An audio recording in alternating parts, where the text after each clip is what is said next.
My name is Josh Carbonell. I am the worship director of the Source Church, and this is my testimony. About 3 years ago, I was recently married to Steffi, and I was working at this job that was a very difficult job to work at. My bosses weren't the friendliest of people. The environment was a very demeaning environment. And I remember after coming back from our honeymoon, I had an incident with my boss. I was threatened that they were gonna fire me and stuff like that over something very minimal.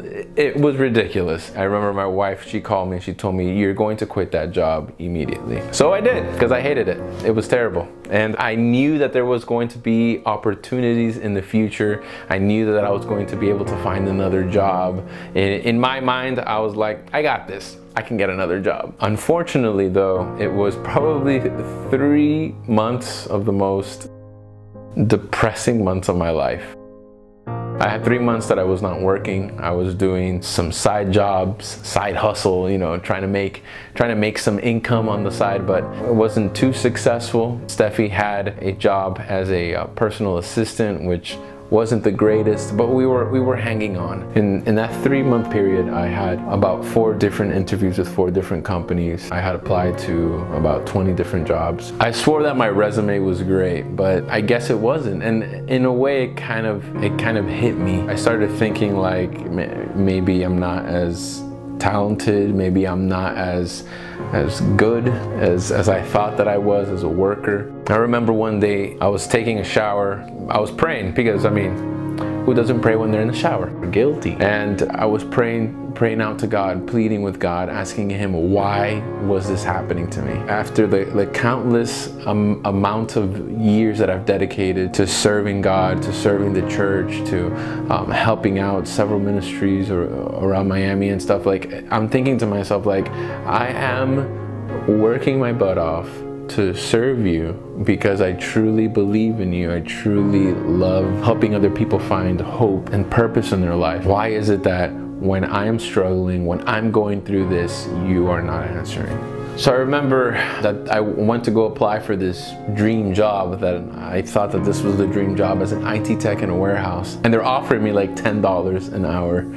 And it was, at that point, I thought that that was like the greatest amount of money to make an hour. I thought all my questions were going to be answered. I remember it was a very frustrating time because, like, any guy can probably relate to not being able to provide for your family, having to wait for your wife to come home from a crappy job that they have and counting on her to pay for everything. You know, it's sad, it's uncomfortable. It really brings you down as a man and as a sole provider. One of the craziest things that happened to me during that time was that a friend out of nowhere contacted me and told me that there was a position open for the government. I've never worked for the government before. I don't know what it means to work for the government, but I was like, sure, here's my resume. The resume that I thought was perfect, but at this point I thought was a pathetic resume, and I was about to hand it to some government official to work in the IT industry. My self-esteem was on the floor. My resume was garbage, because the honest truth is that I do not have a degree. I don't have any type of college experience. I haven't worked with any big companies or anything like that.